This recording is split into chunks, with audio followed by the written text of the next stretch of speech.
What I want to offer to you is really to try and outline what I think a discourse-oriented examination has to offer for teacher education.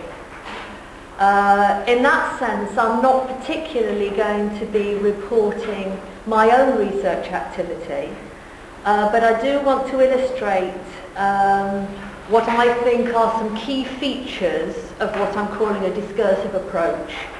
And that will be with examples from my own research and from wider experiences in teacher development and teacher identity.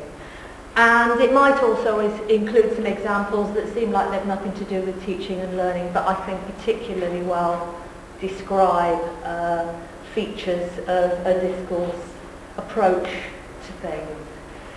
And that's not done unthoughtfully, because part of what I'm trying to indicate is that if I'm talking about working within a discursive world, making meaning and understanding things within that world, it doesn't just include education discourse. It doesn't just include what goes on in classrooms. It includes public understandings, it includes stuff that isn't to do with being in school, it includes media presentations, other aspects of lived life, and they are there in our meaning making and in that discursive world. I'm also very unfamiliar with presenting on a PowerPoint in slide mode. I normally chop and change between slides, which is why I keep them in that normal presentation. But I thought I'd try for this, which means I'm going to pass over some things that are there, because I know it's bigger and you can read it better. So, and as soon as I pass over, I'm going to get tempted to say something, I know. So I'm passing over that one. I managed it.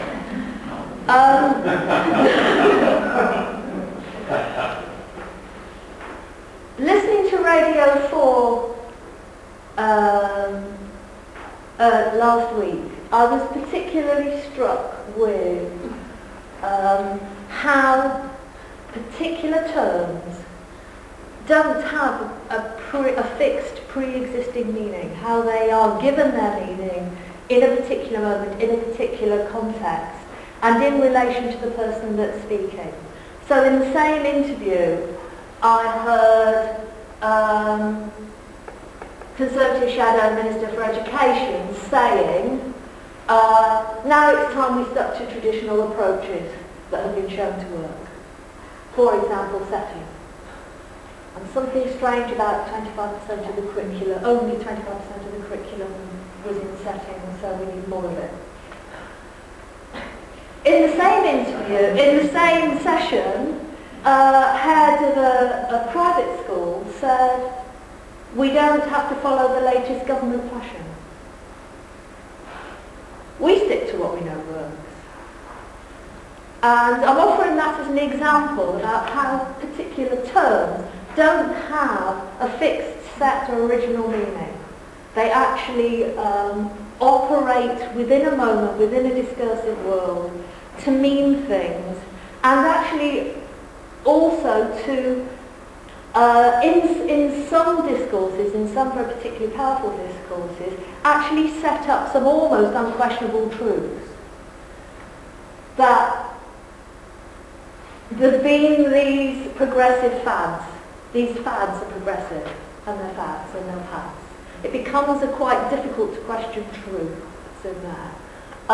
Actually, government fashion, that's the problem, and we'll just stick to work. So these become quite complex statements to unpick. Also, going back to the previous one, do you notice how particular people seem to be able to take control and power and define what terms mean? It's very interesting when you're looking at things in the moment, that particular people seem to be able to appear as if they can do this. In this sort of truth-making process, what goes on. So more specifically, I'm talking about discourse-oriented research. I think this is particularly relevant for when we're talking about teaching, learning, teacher development. If we're broadening discourse, I think we would here to include people, spaces, objects, furniture, classroom, textbooks, and also the categories, the truths that come into being, that are actually produced over time of actually occupying this world.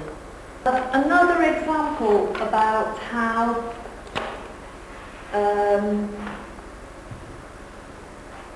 meanings, terms, meanings can actually come to mean something quite fixed and difficult to challenge.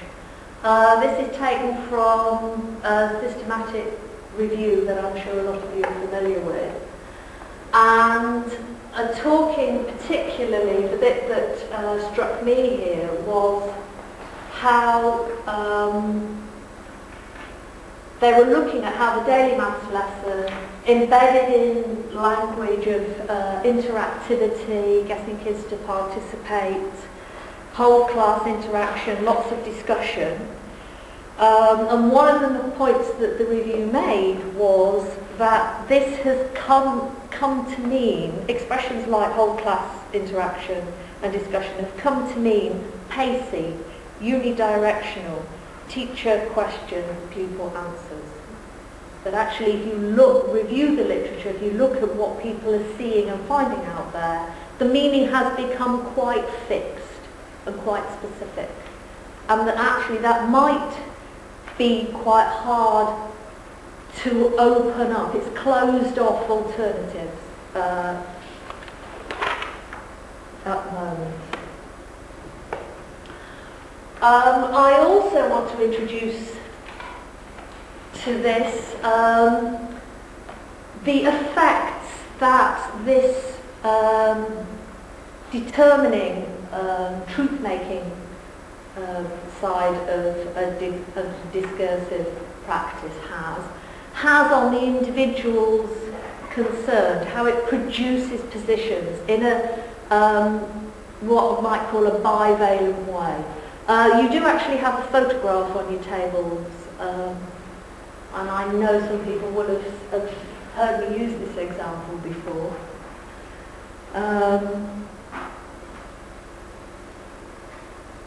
This illustrates how a subject is both constructed within a discursive practice. Here, it's a very similar practice, I think, to teaching and learning. This is coaching and women, and simultaneously contributes to our understanding of what a coach can be and cannot be.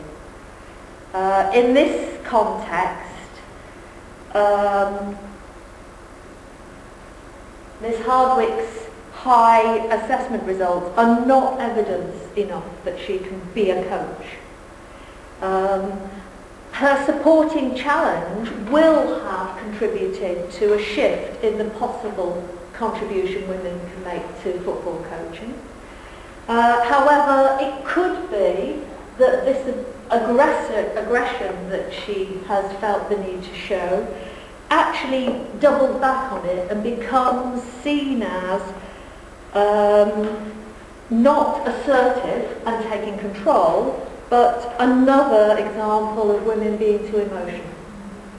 So you have this double-sided effect that actually people can act as agents, take action, but there will be consequences, and these are not totally determinable. So in this sense, a subject is the way that, if I use a term like subject, it often suggests subjected to, controlled, but subjects also have agency. But all of this process does actually have consequences, and it's not entirely determinable.